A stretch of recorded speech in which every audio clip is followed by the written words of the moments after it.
नमस्कार दोस्तों, मैं अभिषेक चित्रांशी। स्वागत है आप सभी का मेधावी पे।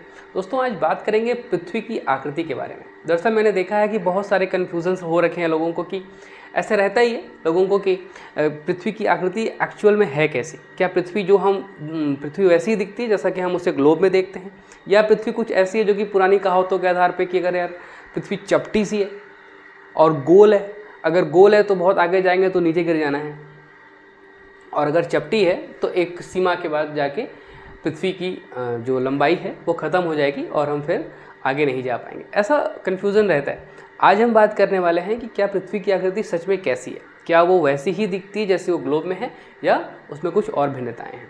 साथ ही साथ हम बात करेंगे पृथ्वी के विसरण सिद्धांत की, और इसके इतिहास में जाएंगे कि क्या, कैसे, कब चीज़ें ऐसे चेंज हुई। With date wise, not date wise, it is about to concern of the years, कि हम उस आधार पे ऐसा निष्कर्ष निकाल पाएँ कि क्या किस समय काल में कैसी कैसी घटनाएं घटी जिसकी वजह से पृथ्वी और आज का जो विश्व का मैप है वो कैसा दिखता है। आज का विश्व का मैप जो हमें आज जैसा दिखता है, या हमेशा से वैसा ही था, या इसके पीछे कुछ और भी संरचनाएं पहले से विद्यमान रहीं, क्या इसमें कुछ चेंजेस आए, उन सभी के बारे में आज हम देखेंगे। देखिए, जो प्रॉब्लम आ रही है ना कि हम लोगों ने अपने दिमाग में वो ग्लोब देख रखा है ना, ये वाला, कि पृथ्वी गोल सी है और 23.5 डिग्री अपने अक्ष पे झुकी हुई है। देखिए, सच है, ऐसा है, लेकिन पृथ्वी गोल है या नहीं, पहले इस पर डिस्कस कर लेते हैं। देखिए, पृथ्वी का आकार गोल नहीं हो सकता किसी भी स्थिति में। देखिए क्या होता है कि यह एक संरचना है जो कि आप इसे मान सकते हैं कि पृथ्वी की संरचना है, जो एक्चुअल में कंप्यूटराइज्ड के द्वारा ऐसी चीज़ें जो निकाली जाती हैं, ऐसे इमेजेस को निकाला जाता है, ये उस आधार पे कुछ ऐसी ही संरचना दिखती है पृथ्वी की। ठीक है, जो मूल संरचना है पृथ्वी की वो ऐसी ही दिखती है। लेकिन समस्या क्या होती है, अब इस संरचना में जो है कि लॉ ऑफ एवरेज काम करता है, एक औसत का नियम काम करता है। तो औसत का नियम क्या कहता है कि अगर कोई चीज़ अपने शेप में वैसी नहीं है जैसी दिख रही है, लेकिन किसी अन्य शेप के जैसी दिख रही है, तो हो सकता है कि ये किसी की नज़र में ऐसा हो कि गोला दिख रहा हो। तो एवरेज का नियम क्या कहता है कि अगर हम यहाँ से इसको उठा लें और जहाँ से यह अंदर की ओर धसी हुई है उतना हिस्सा इसका बाहर कर दें, और जहाँ से ये बाहर की ओर है उसको अंदर कर लें, तो मूल तो जो आउटलाइन है वो तो ये है। ठीक है, लेकिन अगर हम एवरेज के नियम के हिसाब से बात करें तो एक एवरेज नियम ये कहता है कि जहाँ से पृथ्वी अंदर की ओर झुकी हुई है उसको जो है कि इस एवरेज के नियम के तहत पूरा बाहर की ओर ले लें, एक ऑरा इसका क्रिएट कर लें, एक आभ इसका क्रिएट कर लें, और जहाँ से ये बाहर है उसको थोड़ा अंदर कर लें। तो अब अगर जब आप एक काल्पनिक रेखा खींच लेंगे लॉ ऑफ एवरेज के हिसाब से, तो निश्चित तौर पे यही वाली संरचना आपको दिखेगी, जिसको लेकर कन्फ्यूज़न रहता है कि पृथ्वी गोल है। ठीक है, लेकिन पृथ्वी वास्तव में ऐसी दिखती है। आइए इसके इतिहास के बारे में बात कर लेते हैं कि पृथ्वी एक्चुअली आज की डेट में जैसी दिखती है, या वर्ल्ड जो आपका मैप है वो आज जो जैसा दिखता है वैसा ही या नहीं। देखिए, एक समय था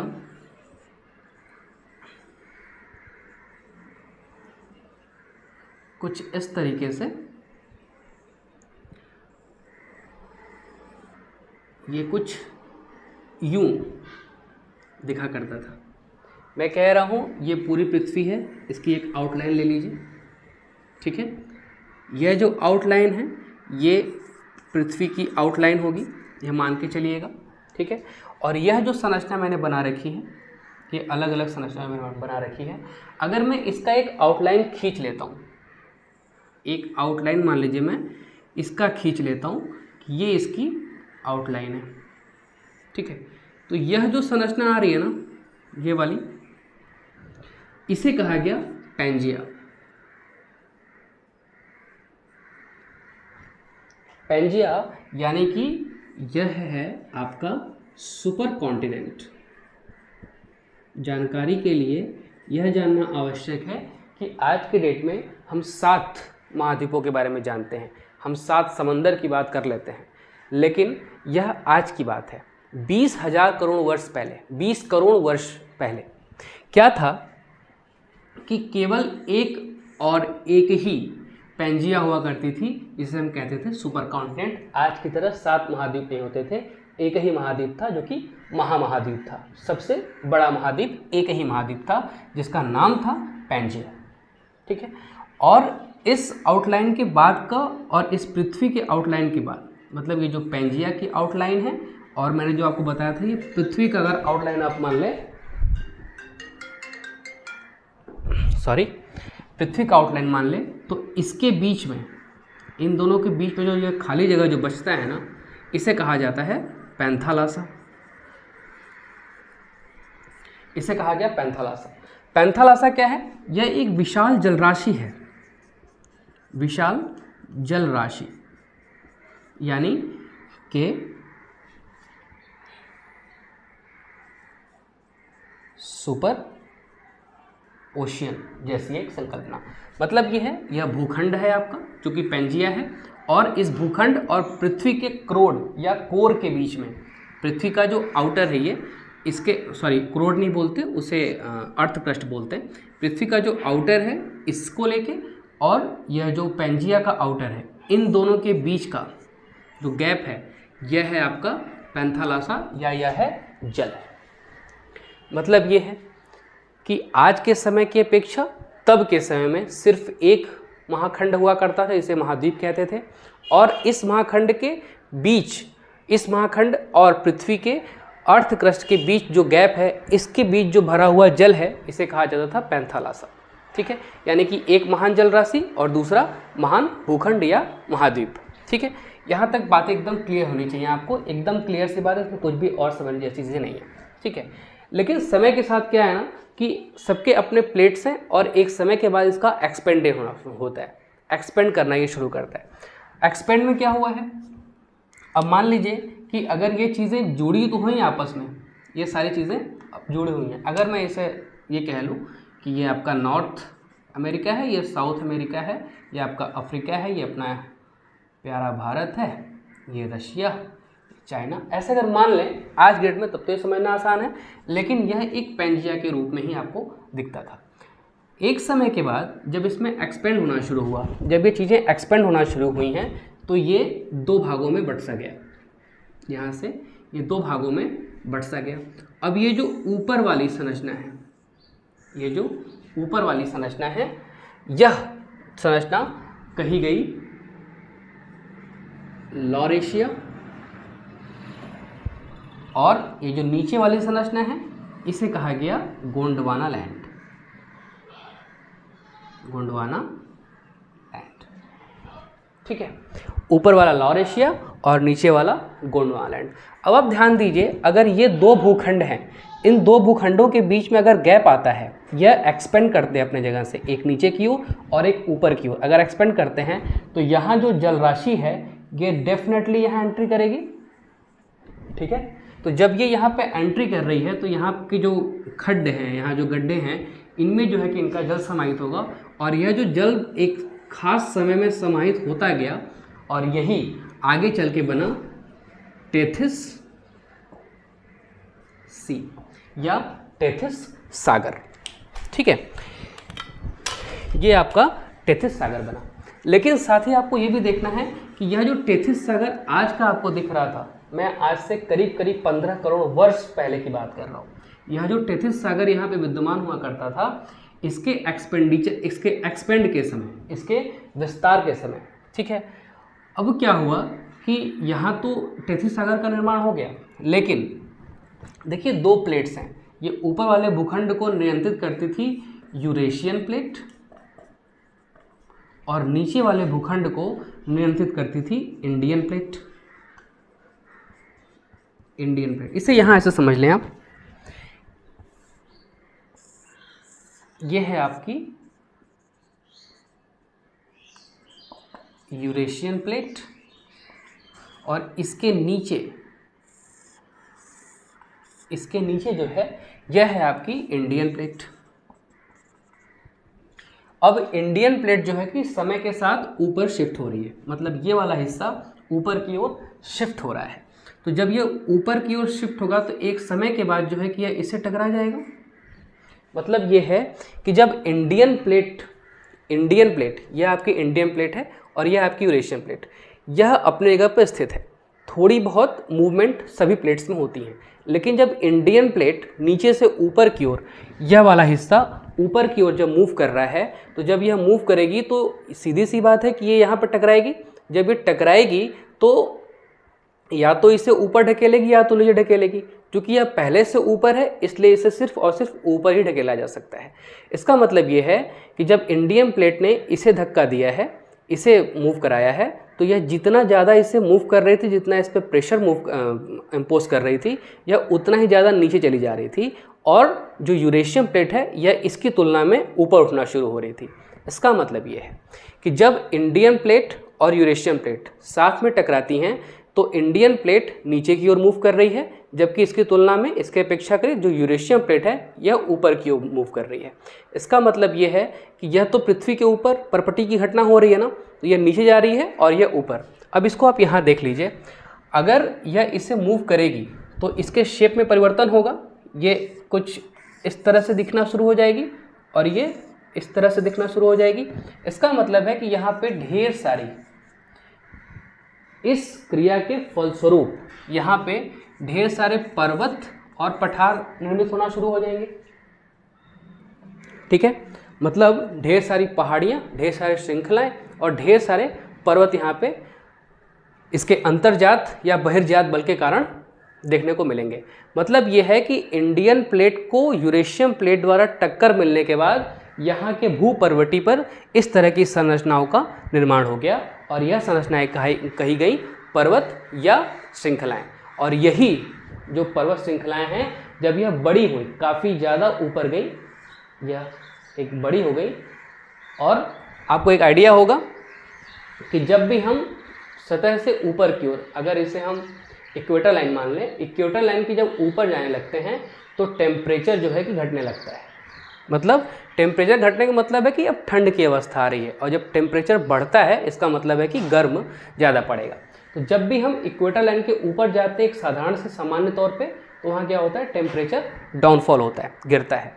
एक जो नॉर्मल सा जो सिद्धांत है वो ये कहता है कि जब भी हम 165 मीटर, जब भी हम 165 मीटर ऊपर जाते हैं तो 1 डिग्री सेल्सियस तापमान कम होता है।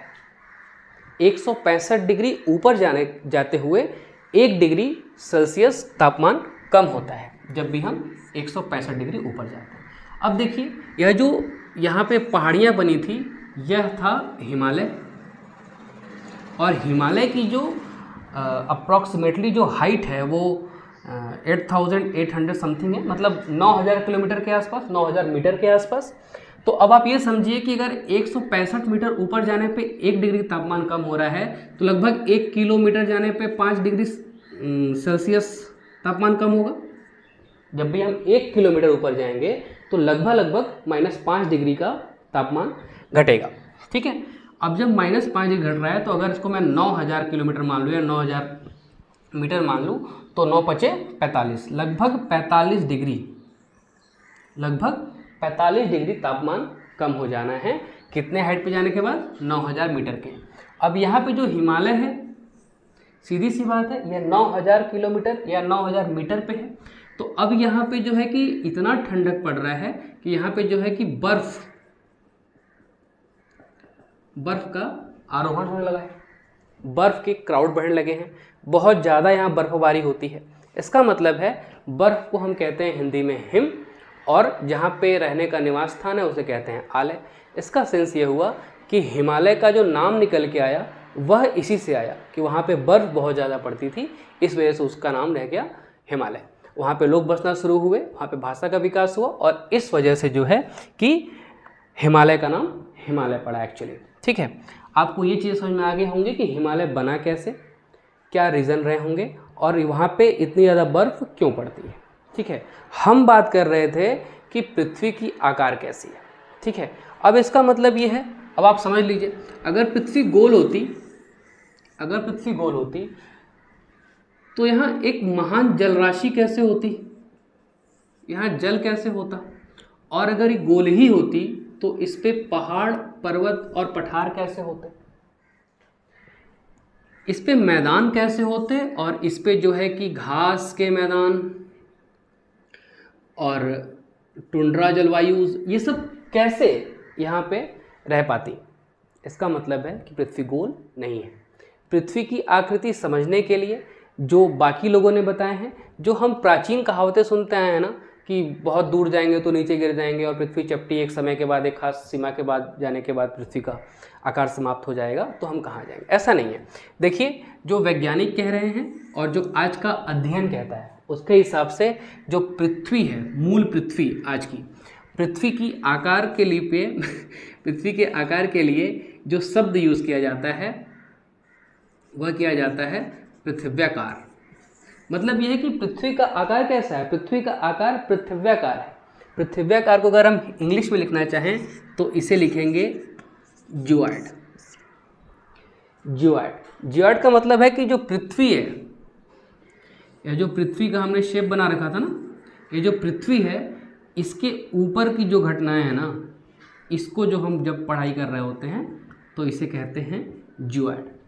मतलब अर्थ क्रस्ट की बात जब कर रहे होते हैं तब यह बात हो रही होती है। अर्थ क्रस्ट का मतलब जो पृथ्वी का जो अर्थ क्रस्ट का मतलब जो भूपर्पटी है उसकी, पृथ्वी की जो भूपर्पटी है उसके ऊपर की जो भी संरचना है उसके बारे में बात करेंगे, तब हम कहेंगे जियोइड की बात हो रही है, ठीक है।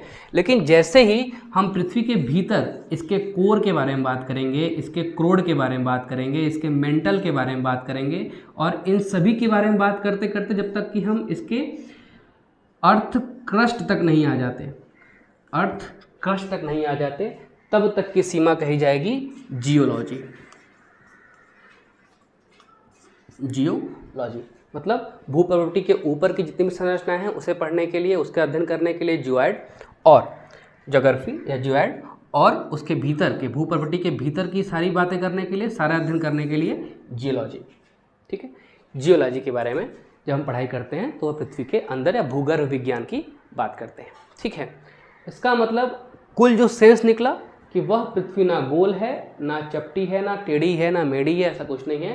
पृथ्वी का आकार पृथ्व्याकार है, ठीक है। और मैंने जो बताया ना कि जब वो ऊपर वाला भूखंड और नीचे वाला भूखंड मतलब लॉर एशिया और गोंडवाना लैंड, ये जो दोनों जब शिफ्ट होना शुरू हुए तो यह जो सिद्धांत दिया वह दिया अल्फ्रेड वेगनर ने। अल्फ्रेड वेगनर ने ही बताया कि आज भी चीज़ें मूव कर रही हैं, और कल के डेट में एक नया सिद्धांत उन्होंने बताया। आजकल आपने न्यूज़पेपर में पढ़ा होगा अमेशिया। अमेशिया का मतलब है कि अमेरिका और एशिया। उनका ये कहना है कि कल के डेट में हो सकता है कि कुछ हजार वर्षों के बाद एशिया और अमेरिका एक साथ जुड़ जाएं। आपको आइडिया है ना कि अफ्रीका मेडागास्कर से भिन्न होकर ही जो है कि भारत अलग बना, और आज भले ही भारत उत्तर में है, लेकिन अफ्रीका और मेडागास्कर के साथ वो जब इसका विघटन की क्रिया हो रही थी, टूट फूट की घटना हो रही थी, उस समय तक भारत जो है कि साउथ में ही था। वो मैंने बताया ना कि इंडियन जो प्लेट है वो मूव करते करते ऊपर गई, और जो है कि चाइना और तिब्बत वाले प्लेट जो कि यूरेशियन प्लेट थी उसको मूव करके तब आज उत्तर में भारत की अवस्थिति है, ठीक है। लेकिन यह जो अमेशिया जो टर्म आ रहा है, यह अमेशिया टर्म इसीलिए आ रहा है कि जो अभी भी मूव करने की घटनाएं हैं वो लगातार हो रही हैं। तो might be possible in some of how years, 10,000 year, 20,000 years के बाद हो सकता है कि अमेरिका और एशिया का जो हिस्सा है वो आपस में मिल जाए और यह एक नया कॉन्टिनेंट बने जिसका नाम दिया जाएगा अमेशिया, ठीक है। हो सकता है कि आज हम एशिया के भाग, कल को हो सकता है कि पृथ्वी की गति थोड़ी सी अलग हो जाए या मूवमेंट प्लेट का अलग हो जाए, तो कल को हम यूरोप के भाग हो सकते हैं, होने कुछ भी हो सकता है। लेकिन अभी जो है कि विद्वान जो जियोलॉजिस्ट हैं वो बता रहे हैं कि आज के कुछ वर्षों बाद अमेशिया का एक निर्माण होगा जो कि बनेगा एशिया और अमेरिका को मिला के, ठीक है। तो आज के लिए था कि पृथ्वी का आकार पृथ्व्याकार है, न कि कोई और आकार है, जियोइड कहा जाता है। इस बारे में लगभग सभी जानकारी आज हम लोगों ने समझ ली है। नेक्स्ट वीडियो में हम लोग इस बारे में बात कर लेंगे कि हमें नेक्स्ट टॉपिक क्या पढ़ना है, या किसी एक टॉपिक को लेकर उसके सेगमेंट वाइज सारे क्लासेस ले लेने हैं। जैसा भी होगा आप मुझे कमेंट बता सकते हैं, और उसके बाद उस संदर्भ में क्लासेस शुरू की जाएंगी। धन्यवाद।